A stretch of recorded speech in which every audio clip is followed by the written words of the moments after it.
just want to say thank you for being the audience that I always know you are, which is incredibly attentive and curious and open-hearted and listening here and here. I just want to say thank you. It's why we do this. So before we begin, I want to introduce my friend Tyrone. Tyrone Phillips, do you want to stand up for a second and say hello? Stand up. All right, I'll stand. Hello, everybody. How you doing? How you doing? How you doing?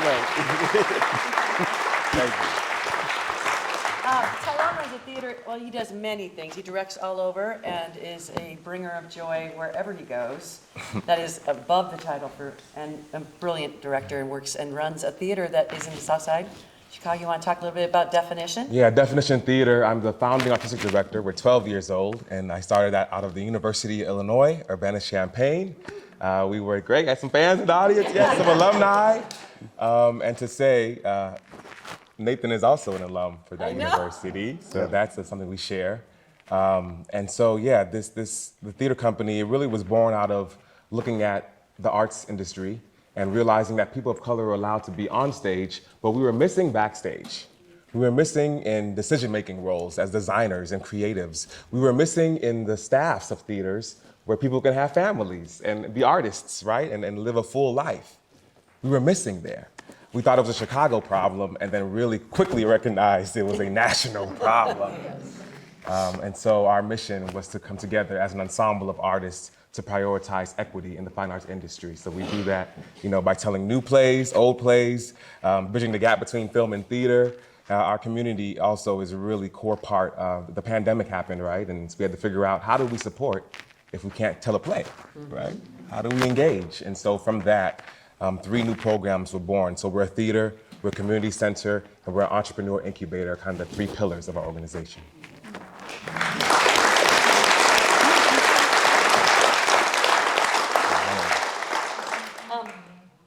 Nathan Alan Davis, I remember the first time we read your stuff and I kept thinking to myself, this feels a little bit like a prayer on the page. And we like prayers at APT on the page. We like plays that feel really important like that. And I just want to say, I would just read your bio. It's very incredibly impressive. Would you like me to do that? It's up to you. I don't. I don't mind if you. Knowing you and then reading this, I'm like, you're so humble and so like you wouldn't know. So I'm not kidding. Okay, yeah, kidding. I love it. He's based in New York. His plays include Nat Turner and Jerusalem Dontrell, Who Kissed the Sea, which is a beautiful play. We hope to produce someday. And The Wind and the Breeze. His work has been produced and developed by New York Theater Workshop, McCarter Theater, the Public Theater, Arena Stage, Williamstown Theaters Festival, Signet Theater, the Lark. These are the big theaters. Yeah. NNPN, what's that? National New Play Network. National NNPN, the New Harmony Project, and Sundance. Awards include Whiting Award in Drama, Stavis Playwright Award, Steinberg ATCA New Play Citation, Blue Ink Award, and Lorraine Hansberry Award. Nathan is a lecturer in theater at Princeton University, a usual suspect at NYTW, what's that? New York Theater Workshop. Thank you, I thought so, but I wanted to make sure.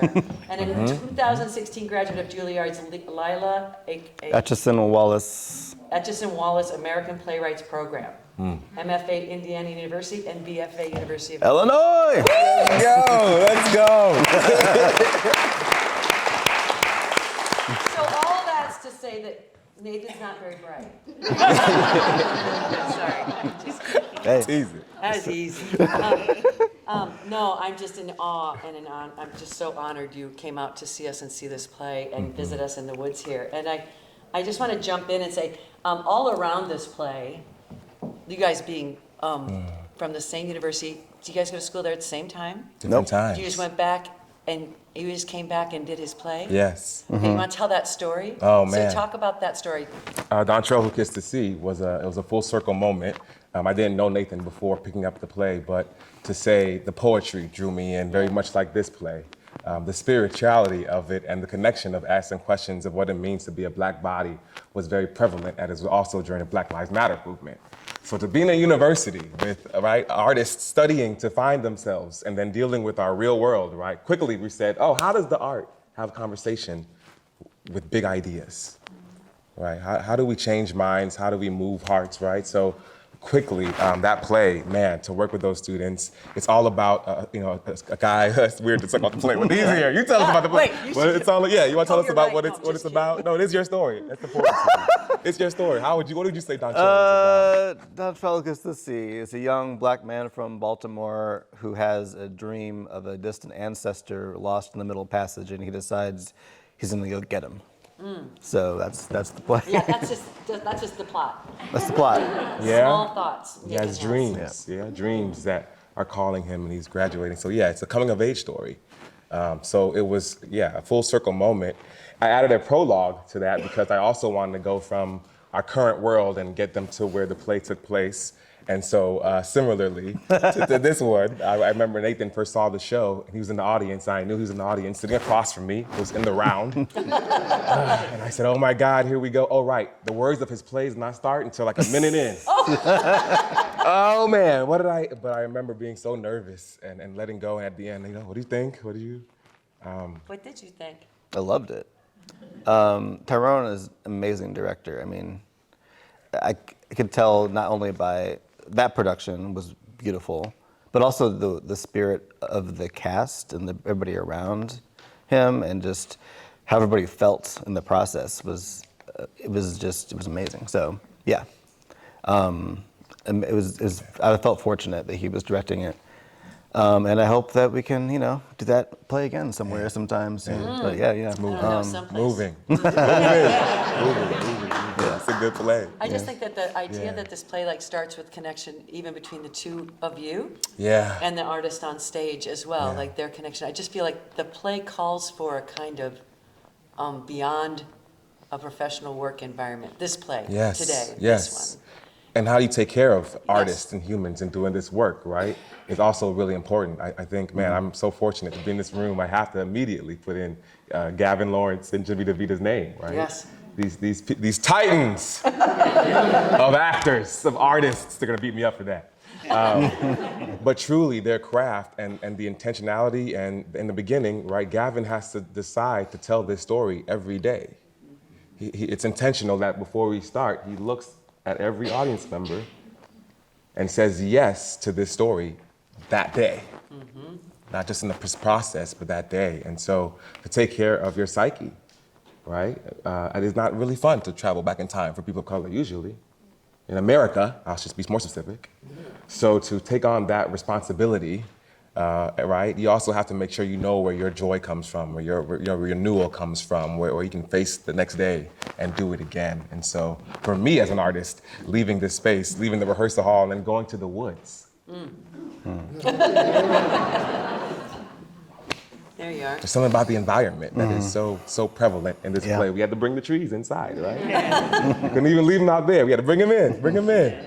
There's something about the environment that is tied to Nat Turner saying, right, his signs from God was in nature. If we would just pause and sit in nature for a while, you might be surprised on what you hear. What inspired you? I mean, I've watched this play 7 times in the last week, and I seriously, literally, It's a lot. A lot. But I've never been bored of it, ever. And I'm not just flattering you.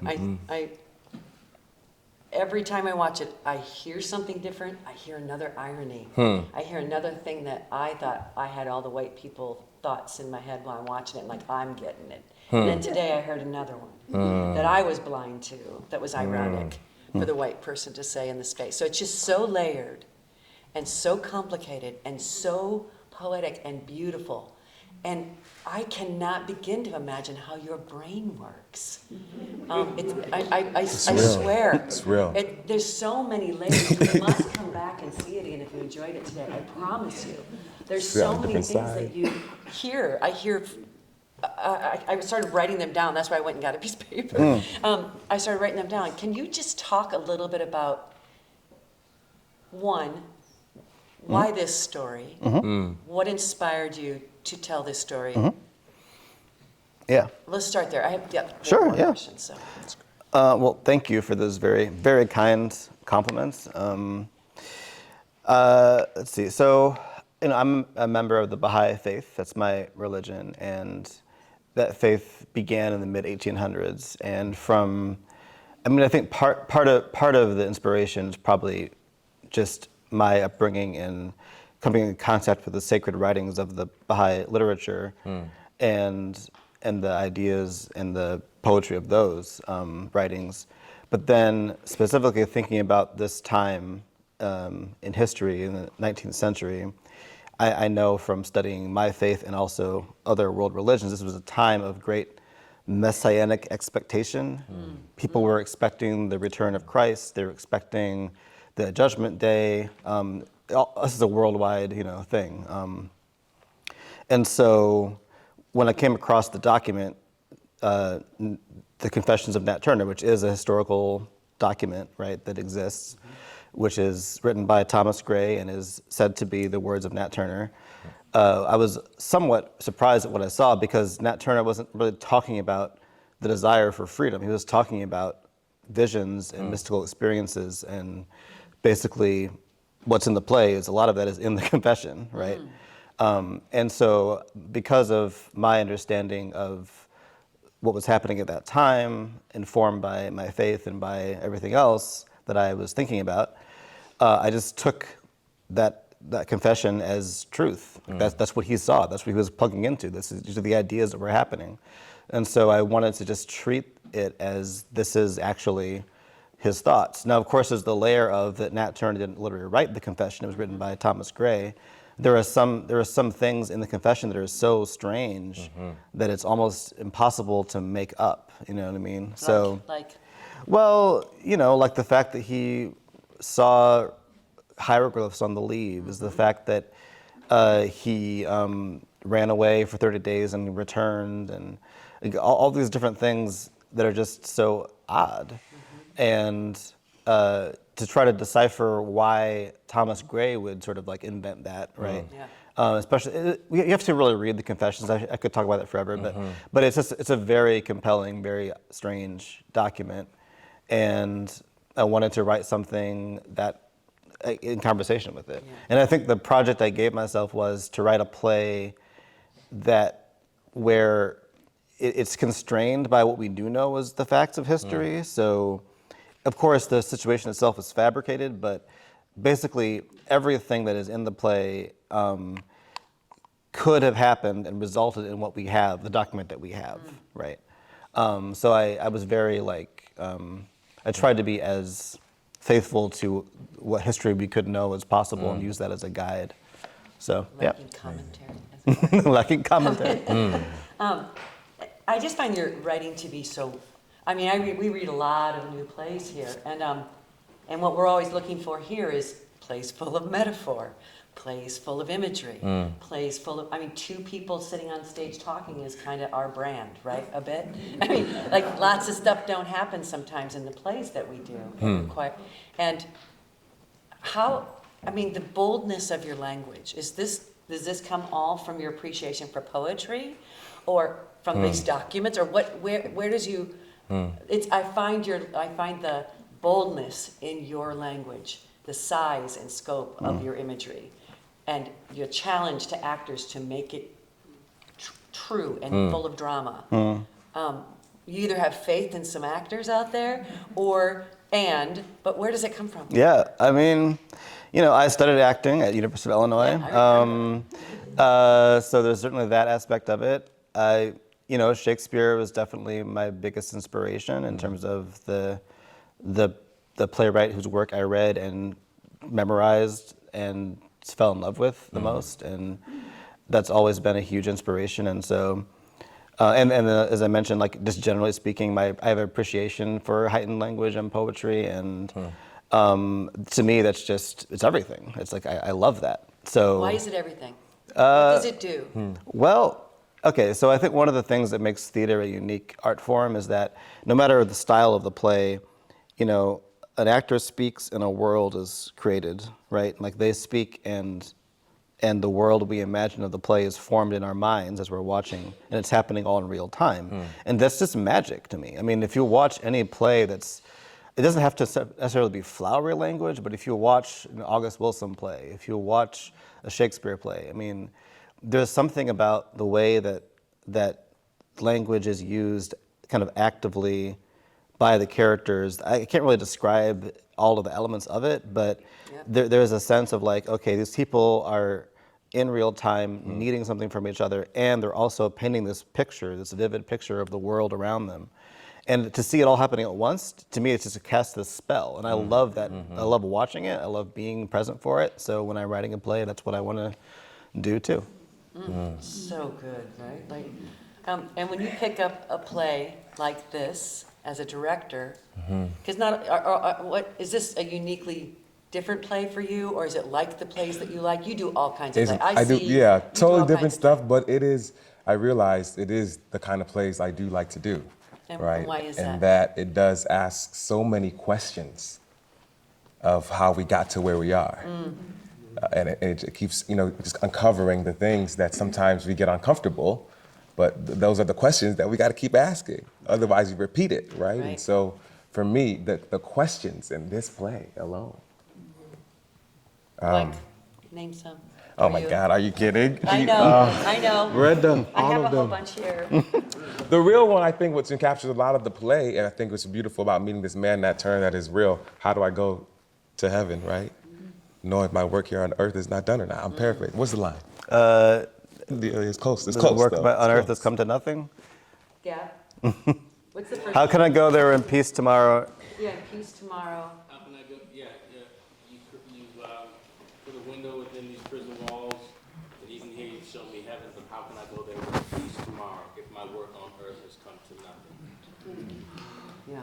I don't want to say the words. Him, yes. He's living with it. He's living with it, though, right? That question, how, if anybody, right, in your final hours, that question, I think, I'm going to have it. I'm going to have it. I should speak for myself. I'm going to have it. And so that alone for me is enough, that question. And so this whole play, yes, it's about this powerful man, but I asked Jimmy and Gavin early on, right? Are you going to be remembered? Who will remember you, and what will they remember you for, right? That's the stuff that really matters. I'm also addicted to like legacy, right? And I'm so just, man, to be able to have a hand in shedding light on this story, right? It makes me overcome already, right? Like, truly, with a gratitude. But it's these stories that can change someone's mind. They can change the way they live. They can look at someone and not see a race, not see a color, right? But see a human, and that's what I'm after. Every day, all day long. Man. Yep. I think the thing about your writing that what I find connected, with Shakespeare is when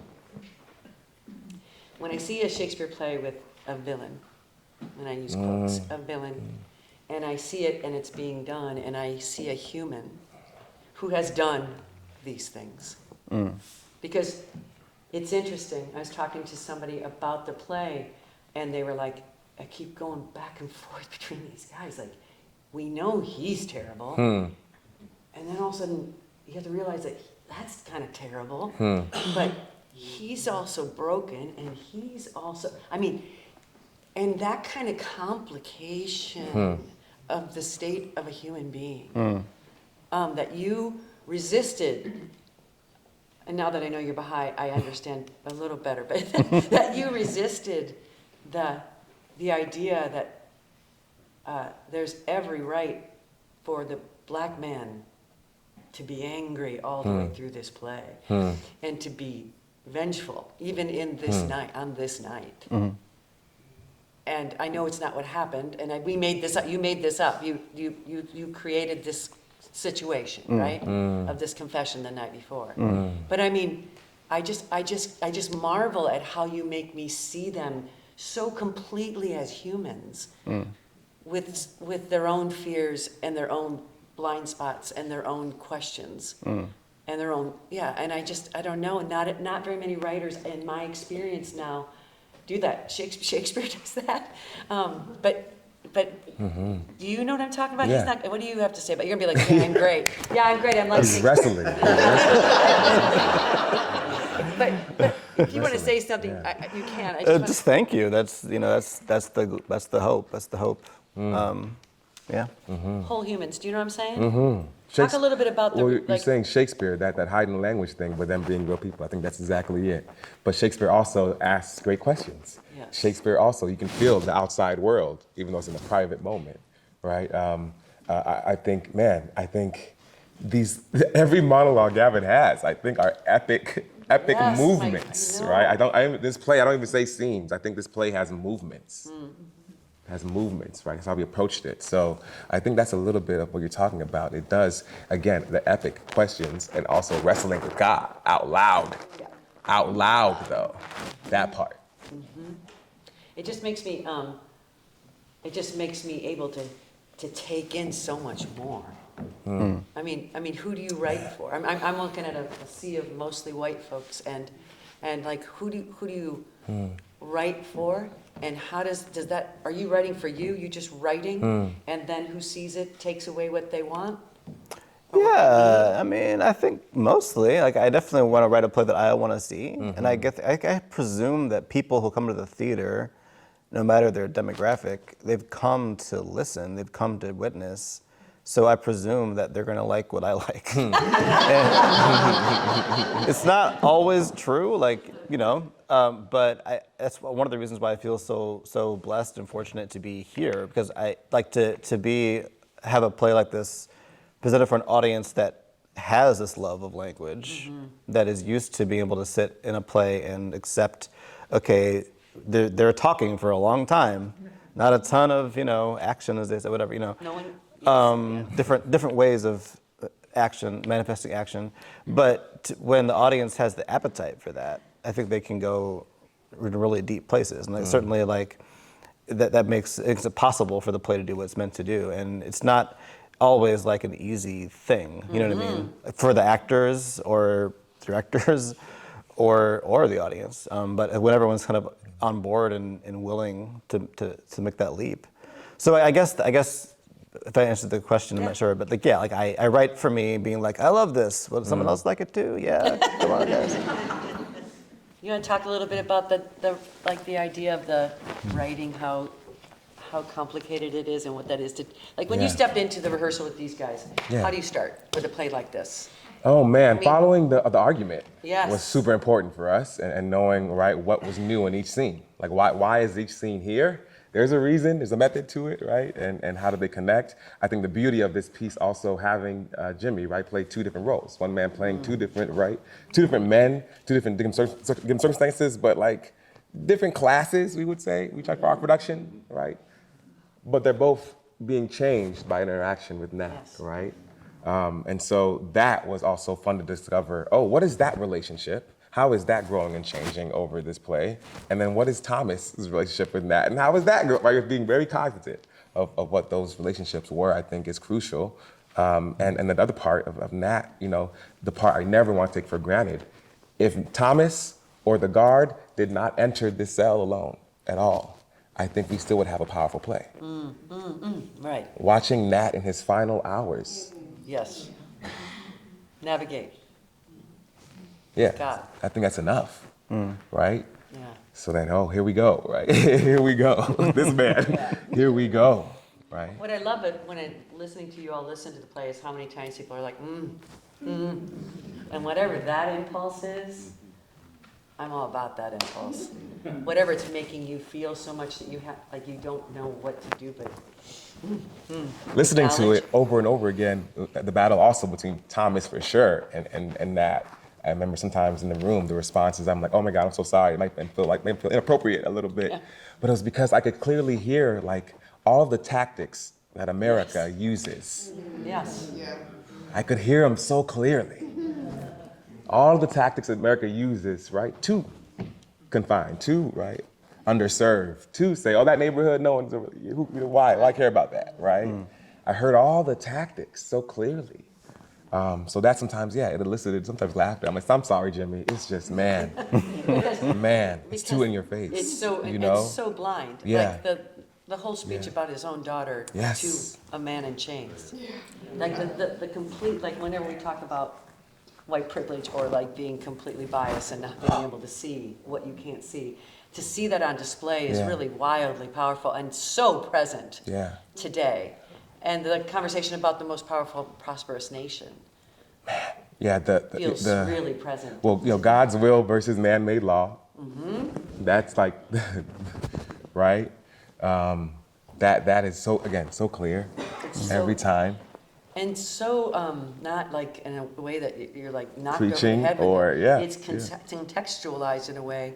And I find that with the plays at APT, sometimes we talk about this, we'll say really hard subject matter can be handled in a different way when you have that distance of time. You know what I'm saying? Because of the way that this happened long ago, so there might be a way for us to sit and watch it, but I find it much more compelling when it pulls us right to today. In the moment. Right into the moment. And I think you do that really beautifully without, like, just, it's right there. But it's right here. And that link to what is ancient in us, why we do these old plays, is to connect us not just here today, but to connect us to beyond, before and now, hopefully after. And I just think, are you cognizant of the heaviness of your pen or the lightness of your pen and those ironies? Are you shaping that stuff in a way that makes you very careful? Or how would you? Yeah. I mean, yes. Yes. I think it's mostly intentional. Yes. And also, the more you understand, just honestly, it's just looking for the truth of the situation.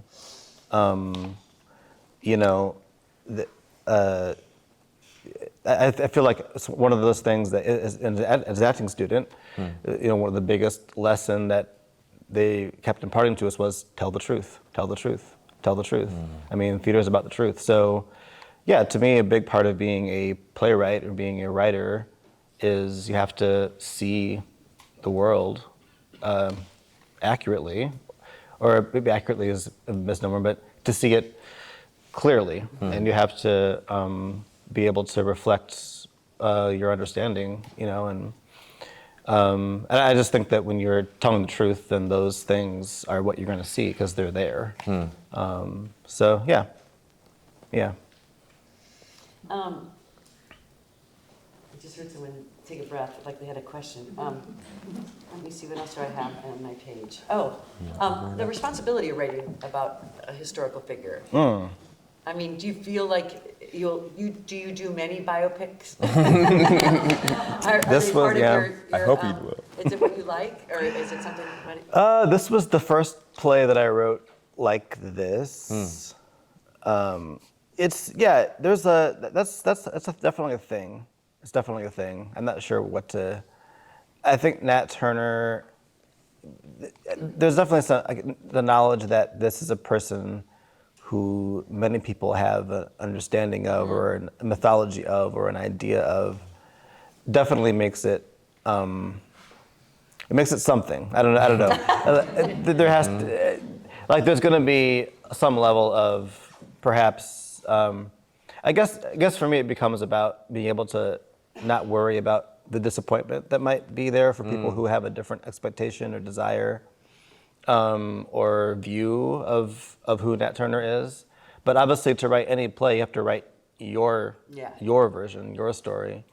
And my approach that I mentioned earlier was looking at the words and looking at the situation and just so yeah. I mean, of course it's going to be a mixture of those words and those ideas and my own understanding.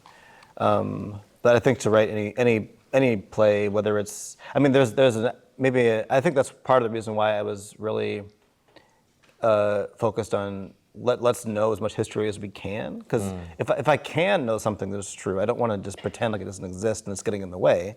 I want to use it as a way to make the play better. So I think as long as I feel like I have to embrace any knowledge I can find about the real person, but then you still, if it's a play, it's a play. So yeah. What do you hope that the audience, Tyrone, walks away from a play like today? Oh, I'm glad you're This answering that play. question. What do you hope they walk away with? I know probably a lot of things, but So many things. as many as you want. So many things. I think the main thing is, what will your life inspire? Right? Nat Turner, his life, the fact that we all are talking about him in 2024 gathered in this room, right, to pay attention to a life that actually it almost was hidden, like completely hidden. That for me is always going to be enough. But again, like for them to actually experience Nat Turner and see him as a human. So you might leave, some people might leave even starting a personal relationship with faith, right, with God. In their own, there's so many things that might happen from seeing this play. That's the beauty of it, I think. But at the end of the day, I think the main point is when those shackles, when the guard comes back on, he's been so changed that he can no longer do the everyday behavior he normally did. He can't do the job anymore because he's been enlightened. Nathan talks about this, about being the truth to light. I also feel the same way about faith. The more you know, the more responsibility you have to make sure that there is no injustice to your fellow neighbor, right? The more you know, the more responsibility you have. That's daunting. Yeah. That's daunting, yeah. What about you? You got any other questions? What? Anything? I never know how to answer that question. That's good. I have the same feeling. Yeah. Yeah. It's real. They take what they take. Yeah. They take what they Yes, you have a question? Yeah, I have a question for Tyrone. You talked about how it's great to be able to present a play here to people who listen, really listen. And I just think about how much ignorance there is out in the world. Yeah. And there's 130 people maybe here seeing this. How do you get a message like this, which I think is so crucial at this point in our lives? How do you get this out to millions of people? Man. Well, from your mouth to God's ears. Seriously, yeah. Well, there's that thing, again, about theater, that it is magical and it is, I can't say, put on a camera and then they're going to feel it the same way. I think theater, which I thank God has survived and it will continue to survive, there's a difference of being in the room, right? That collective learning. Hearing someone go, and be like, did I miss something? What did I miss? That's how I get that ignorance, that's how I catch that, right? So I think it is, again, we have to get them in the room, like crazily enough. Yeah, that's my charge I mean, as you a say it in theater the play. artist. You breathe it in, it becomes a part of you. and then you breathe it out, And and you it's- become a part of it. Yes, that's why theater. when people were in the pandemic all saying, like, it's all gonna be on video, and I'm like, no, it's not. No, it's never gonna all be on video, No. because this is the holy act That's of right. coming together. That's right. I mean, I felt it today, I shouldn't speak for others, but when you can feel something actually happening in the room that has nothing to do with you particularly, but everything to do with you particularly, at the same time, you're in communion with something, you're in communion with something that I think is why we do it live. That's right. That's right. Yeah, but a somebody great wants to question. produce this on the road for us, let me know. We're ready. Yes, ma'am. This is sort of an internal workings question, but especially when you have such a transformative actor as Jim DeVita. Was the play originally written with only 2 people, or was it originally written with 3? And how did you arrive at having one actor play both those parts? It's absolutely brilliant. Thank you. It's the way they reflect back and forth Yeah. to each other. Yeah. Yeah. Well, first of all, Jim is amazing. So that performance. That helps. Yeah. That helps. Yeah. But it was written for one actor to play both roles intentionally. And I think I contemplated originally, I had imagined it only being Thomas Gray and Nat Turner as the only characters. And then as I was writing the play, this guard kind of appeared. And then I added that person to the play. But then I thought about it more and I thought it'd be interesting to see obviously the play is very much about race, right? Right. It's a conversation between a black man and a white man.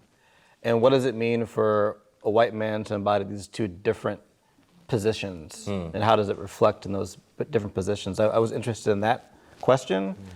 And I also something about just, like even though the play has these 3 characters, it's still, if you're watching it, 2 people having a conversation. And that felt important, so. I'm sorry, yes, please. Well, I saw it on Zoom. Oh, nice. Yeah, we did. Burger, Yeah, who's here in the room? Who's in the room? I'm about to get a shot. Yes.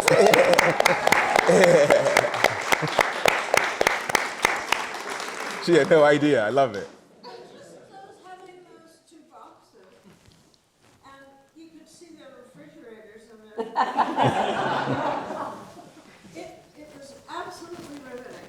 Yep. And what got me a lot was Nate was able to play two completely different people with subtly different accents. It was just brilliant. Yes. So I'm so glad you did it here in 3 dimensions. It's just a tribute to the writing and Yes, yes, the word. the word. I want to also say, what you said about faith, I have to, I don't know, I'm just feeling it's Sunday. It is Sunday. It is Sunday. And I'm a lapsed Catholic, but I Yeah, have to say, yeah. oh my God, my mom's not in the room. Yeah, good luck. I kid, kind of. But I have to say that it really hits me. I mean, I don't know. I know Gavin's not a preacher by profession. But there's something in that performance that makes me want to think about God in a different way.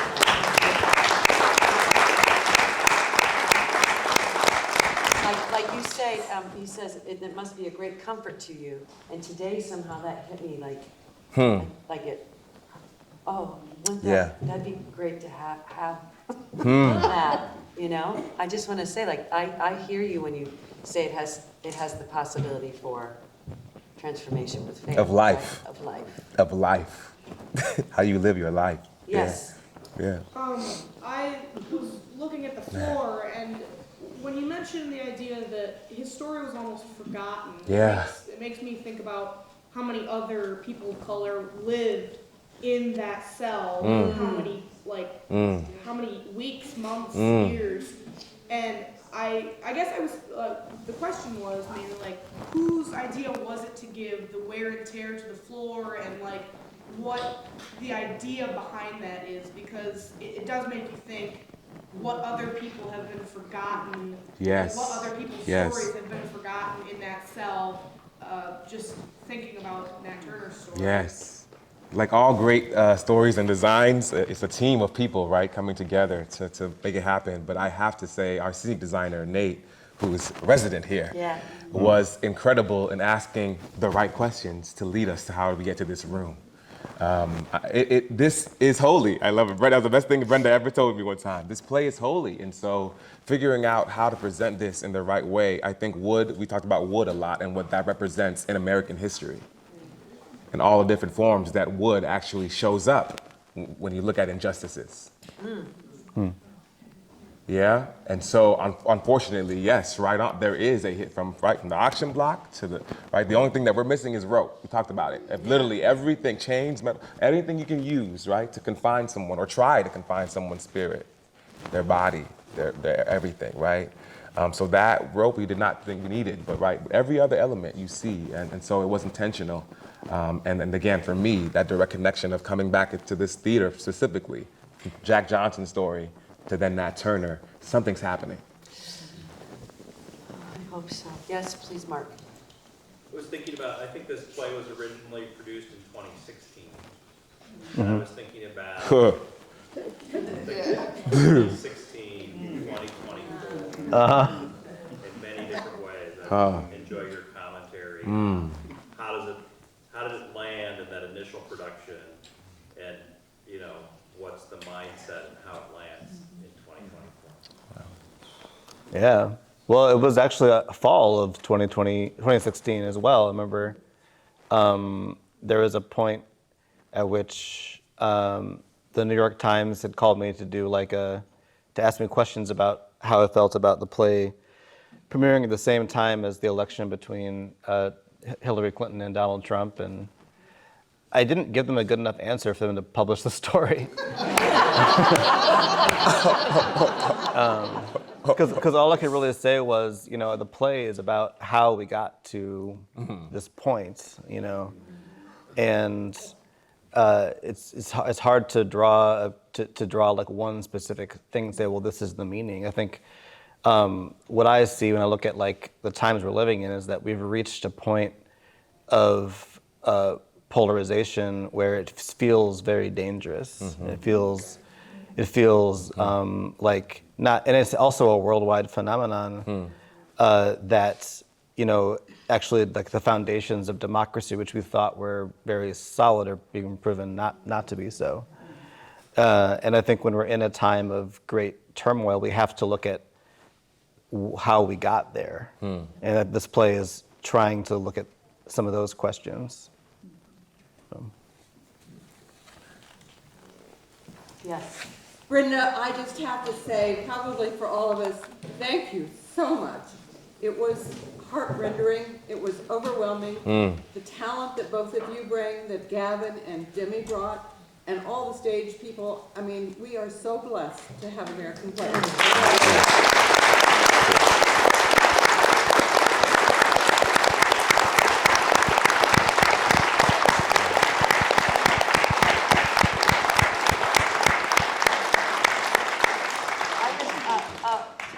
Most people are leaving, but I just want to say one more thing. I want to say thank you to, like you said, everybody who put the play on. Yeah. It really did require an act of faith on everybody's part. And I need to say thank you to Gavin Lawrence for continually pushing me to do stuff like this. Yes.